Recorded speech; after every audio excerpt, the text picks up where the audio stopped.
नमस्कार विद्यार्थी मित्रांनो, संयुक्त गट क मुख्य परीक्षा विशेष भाग 1 आणि 2 या आधी आपण पाहिलेला आहे। आज आपण या ठिकाणी भाग 3 ला सुरुवात करतोय। आपल्याला माहिती असेल आगामी संयुक्त गट क मुख्य परीक्षा 2023 च्या अनुषंगाने या संबंध भागांची सिरीज आपण सुरू केली आहे। आजच्या भाग 3 मध्ये आपण अनेक प्रकारच्या आयपी फॅक्ट्स आणि अनेक प्रकारच्या प्रश्नांचं विश्लेषण पाहणार आहोत आणि त्या माध्यमातून पुन्हा एकदा आपण या संबंध व्हिडिओजला पुढे कंटिन्यू करतोय। तर आजच्या या भाग 3 मध्ये पहा, पहिला प्रश्न स्क्रीनवर। खालीलपैकी कोणते विधान चुकीचे आहे? विधान परिषदेतील सदस्यांची कमाल संख्या विधानसभेच्या एकूण संख्येच्या 1/3 असते। भारतीय राज्यघटनेने विधान परिषदेतील सदस्यांची किमान संख्या 40 निश्चित केलेली आहे। विधान परिषदेच्या संरचनेमध्ये बदल करण्याचा अधिकार राष्ट्रपतीचा आहे। जम्मू काश्मीर राज्याच्या राज्यघटनेनुसार जम्मू आणि काश्मीरच्या विधान परिषदेत 36 सदस्य आहेत। मित्रांनो, आपल्याला या ठिकाणी प्रश्न विचारलेला आहे की कोणते विधान चुकीचे आहे।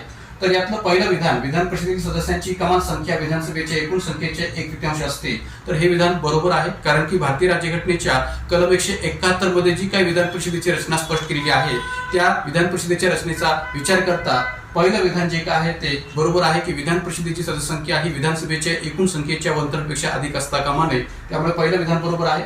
दुसरं विधान, भारतीय राज्यघटनेने विधान परिषदेतील सदस्यांची किमान संख्या 40 निश्चित केलेली आहे, हेही विधान बरोबर आहे कलम 171 मधल्या विधान परिषदेच्या रचनेचा विचार करता।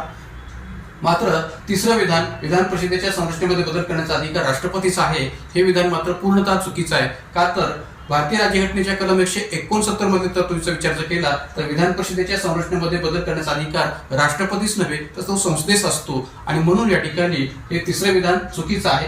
आणि राहिला प्रश्न चौथ्या विधानाचा की जम्मू काश्मीर राज्याच्या राज्यघटनेनुसार जम्मू काश्मीरच्या विधान परिषदेत 36 सदस्य आहेत। तर मित्रांनो, हा प्रश्न जो काय आहे तो 2018च्या गट क च्या मुख्य परीक्षेमधला आहे, त्यामुळे तत्कालीन कालखंडानुसार हे विधान या ठिकाणी बरोबर आहे। मात्र आजच्या परिस्थितीमध्ये जर आपण विचार केला तर जम्मू काश्मीरशी संबंधित कलम 370 आणि कलम 35A हे केंद्र सरकारने 5 ऑक्टोबर 2019 च्या अधिसूचनेनुसार रद्द केलेला आहे। किंबहुना 31 ऑक्टोबर 2019 रोजी जम्मू काश्मीरची विधान परिषद नष्ट केलेली आहे आणि त्यामुळे आजच्या परिस्थितीत चौथं विधान हे या ठिकाणी लागू पडत नाही। मात्र हा 2018च्या गट क च्या मुख्य परीक्षेमध्ये विचारलेला प्रश्न असल्यामुळे या ठिकाणी फक्त तिसरंच विधान चुकीचं आहे असं आपल्याला उत्तर देता येऊ शकेल। म्हणून या प्रश्नाचं उत्तर आहे पर्याय क्रमांक 3, विधान परिषद संरचनेमध्ये बदल करण्याचा अधिकार राष्ट्रपतीचा आहे, हे विधान चुकीचं आहे। या अनुषंगाने काही आयएमपी फॅक्ट्स आपण स्क्रीनवर पाहणार आहोत। पहा स्क्रीनवर, विधान परिषदेची सदस्य संख्या राज्याच्या विधान परिषद सदस्यांची एकूण संख्या त्या राज्यातील विधानसभा सदस्यांच्या एकूण संख्येच्या 1/3 पेक्षा अधिक असणार नाही, कमीत कमी ती 40 असेल।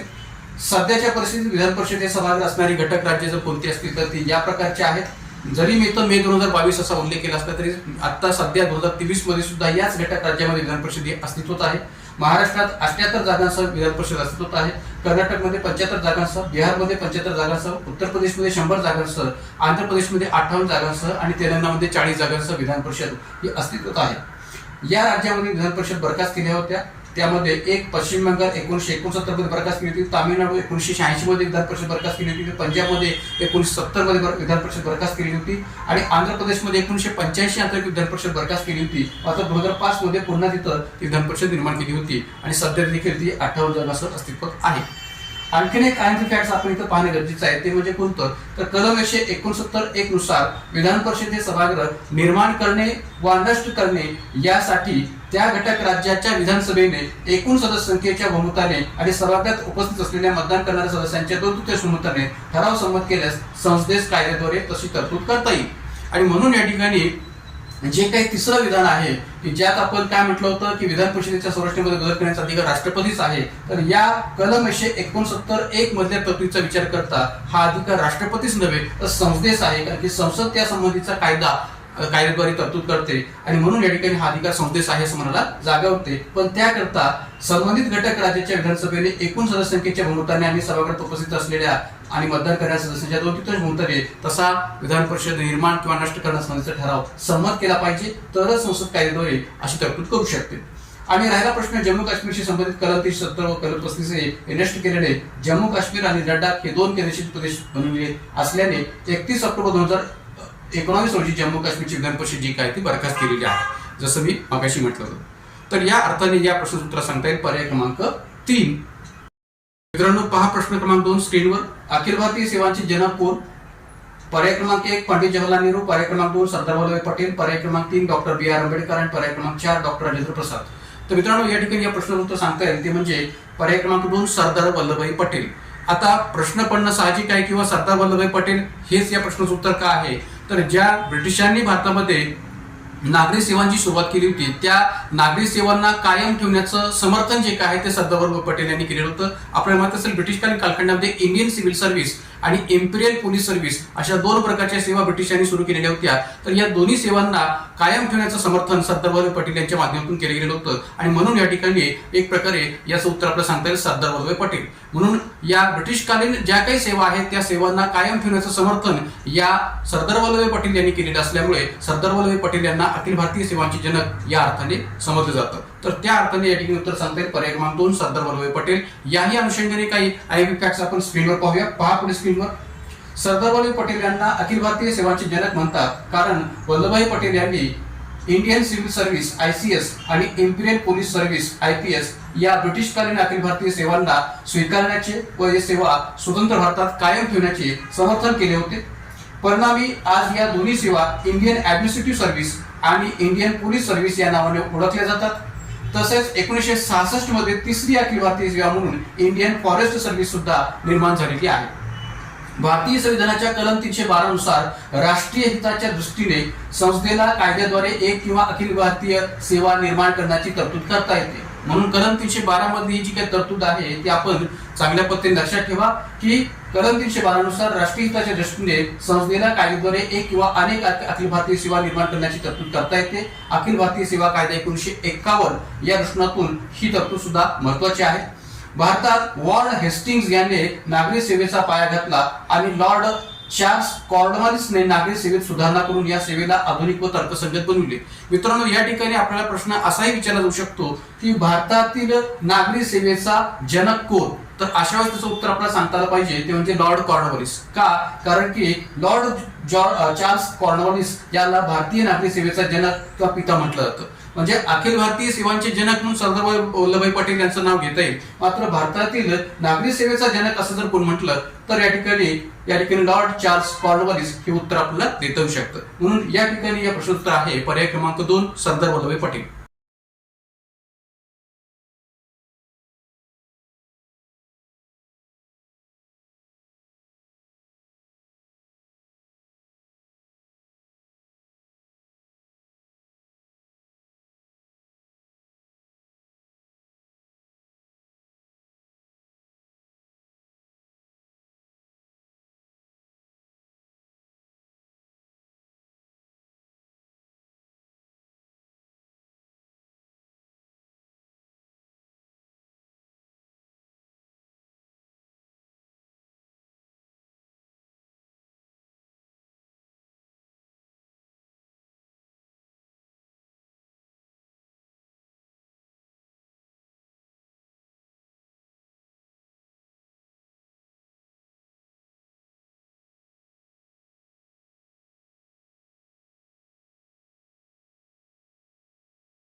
पहा प्रश्न क्रमांक 3 स्क्रीनवर.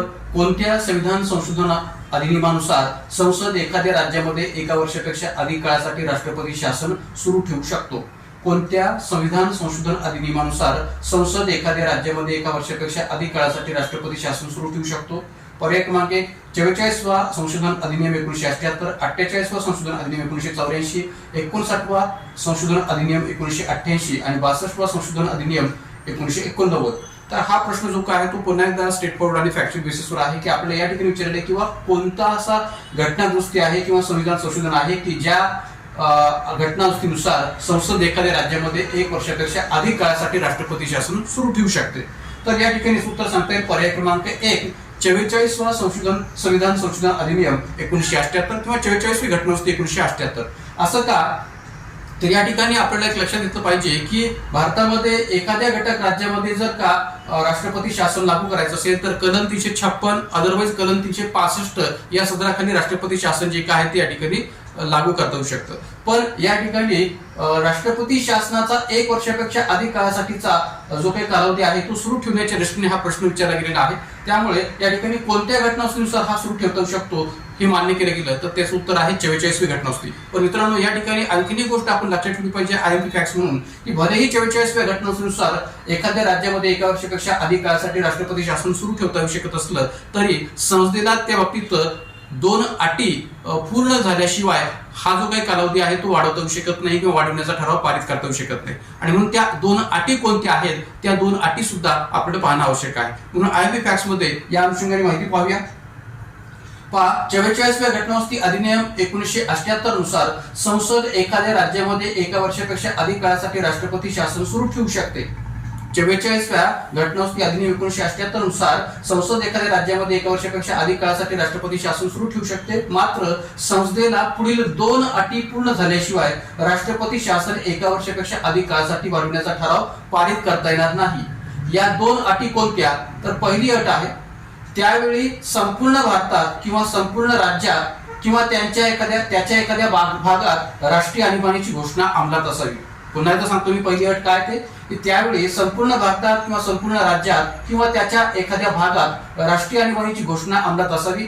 आणि दुसरी अट आहे निवडणूक आयोगाने असे प्रमाणित करणं अपेक्षित आहे किंवा करावे की संबंधित राज्याच्या विधानसभेच्या सार्वत्रिक निवडणुका घेणे अडचणीचे असल्याने राष्ट्रपती राजवटीचा अंमल चालू ठेवणे आवश्यक आहे.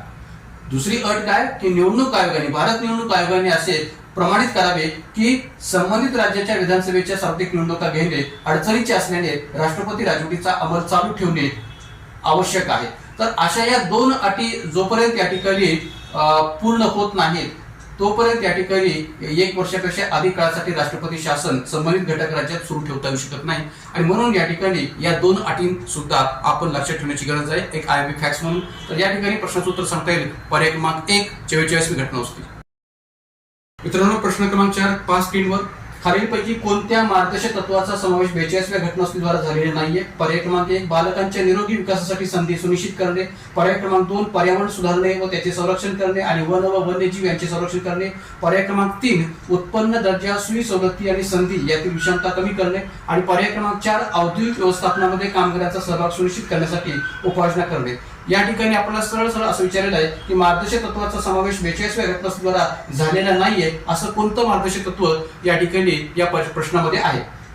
तर मित्रांनो या ठिकाणी पर्याय क्रमांक 3 जो आहे उत्पन्न दर्जा सोयी सवलती व संधी यातील विषमता कमी करणे हे असं मार्गदर्शक तत्व आहे की जे 42व्या घटनादुरुस्तीद्वारे मार्गदर्शक तत्वामध्ये समाविष्ट केलेलं नाहीये. तर ते 44वी घटनादुरुस्ती 1978 ची जी आहे त्याद्वारे समाविष्ट केलेलं मार्गदर्शक तत्व आहे कलम 38(2) अंतर्गत. यामुळे या ठिकाणी या प्रश्नाचं उत्तर आहे पर्याय क्रमांक 3 उत्पन्न दर्जा सोयी सवलती आणि संधी यातील विषमता कमी करणे हे मार्गदर्शक तत्व 44व्या घटनादुरुस्तीद्वारे समाविष्ट केले गेलेलं आहे. मात्र या ठिकाणी पर्याय क्रमांक 1 बालकांच्या निरोगी विकासासाठी संधी सुनिश्चित करणे हे कलम 39(1) मधली जी काही तरतूद आहे ती या ठिकाणी 42व्या घटनादुरुस्तीद्वारे समाविष्ट केलेली आहे. दुसरी तरतूद जी आहे दुसरा मार्गदर्शक पर्याय जो आहे पर्यावरण सुधारणे व त्याचे संरक्षण करणे आणि वन व वन्यजीव यांचे संरक्षण करणे तर ही पण तरतूद 42व्या घटनादुरुस्तीद्वारे समाविष्ट केलेली आहे कलम 48(a) अंतर्गत. आणि औद्योगिक व्यवस्थापनामध्ये कामगारांचा सहभाग सुनिश्चित करण्यासाठी उपाययोजना करणे ही तरतूद या ठिकाणी कलम 43(a) अंतर्गत 42व्या घटनादुरुस्तीद्वारे समाविष्ट केलेली आहे. मित्रांनो या ठिकाणी आणखीन एक गोष्ट आपण लक्षात ठेवण्याची गरज आहे ती म्हणजे कोणती? तर एक प्रकारे आपण या प्रश्नाच्या अनुषंगाने कोणती अशी मार्गदर्शक तत्व आहेत की जी 42व्या घटनादुरुस्ती सोडून इतर घटनादुरुस्तीद्वारे या ठिकाणी समाविष्ट केलेली आहेत हेही आपण चांगल्या पद्धतीने लक्षात ठेवण्याची गरज आहे. या अर्थाने काही आयएमपी फॅक्ट्स या ठिकाणी लक्षात ठेवा. कलम 39(f) प्रमाणे बालकांना निरामय पद्धतीने आणि मुक्त व प्रतिष्ठापूर्ण वातावरणात आपला विकास करण्यासाठी संधी व सुविधा दिल्या जाव्यात आणि बालके व युवक यांना शोषणापासून आणि नैतिक व भौतिक गरजांच्या बाबतीत उपेक्षेपासून संरक्षण दिले जावे 42वी घटनादुरुस्ती. आता पहा की तुम्ही बालके व युवक हा जो काय उल्लेख आहे तो ब्ल्यू कलर मध्ये केलेला आहे. त्याचा करण्यामागचा हेतू हाच आहे की या 2 शब्दावर सुद्धा आयोगाने मागे प्रश्न विचारलेला आहे. कलम 38(2) नुसार राज्य हे केवळ व्यक्तीमधीलच नव्हे तर निरनिराळ्या क्षेत्रातील किंवा निरनिराळ्या व्यवसायामध्ये गुंतलेल्या लोकसमूहामध्ये देखील उत्पन्न दर्जा सुविधा आणि संधी यांच्याबाबतीत असलेली विषमता नाहीशी करण्यासाठी प्रयत्नशील आहे. 44वी घटनावस्ती कलम 48A नुसार पर्यावरण संरक्षण, वन्य प्राण्यांचे संरक्षण व जंगलाचे संरक्षण 42वी घटनावस्ती. कलम 43A नुसार उद्योग व्यवस्थापनामध्ये कामगारांचा सहभाग असावा 42वी घटनावस्ती. त्याचबरोबर कलम 43B नुसार जी काही तरतूद केलेली आहे ती 97व्या घटनावस्तीशी संबंधित आहे की जी सहकारी संस्थांशी संबंधित आहे. त्याचबरोबर कलम 45शी संबंधित जी काही तरतूद आहे शिक्षणाच्या अनुषंगाने तर ती सुद्धा या ठिकाणी 86व्या घटनावस्तीद्वारा ऍड केलेली आहे मार्गदर्शक. त्यामुळे 86वी घटनावस्ती, 97वी घटनावस्ती, 44वी घटनावस्ती अशा विभिन्न घटनावस्ती आहेत की ज्या घटनावस्त्यांचा सुद्धा मार्गदर्शकत्वाशी संबंध आहे.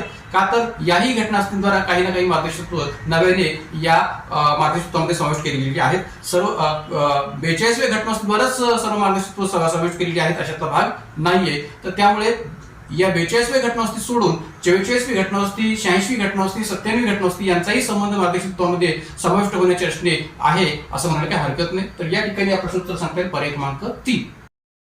प्रश्न क्रमांक 5 स्क्रीनवर पहा. कोणत्या खटल्यात माननीय सर्वोच्च न्यायालयाने मूलभूत हक्क आणि मार्गदर्शक तत्त्वे ही सामाजिक आणि आर्थिक लोकशाहीला स्वयंसिद्ध करणारी व सुविधा पुरवणाऱ्या एकाच रथाची 2 चाके आहेत असा दृष्टिकोन स्वीकारला होता?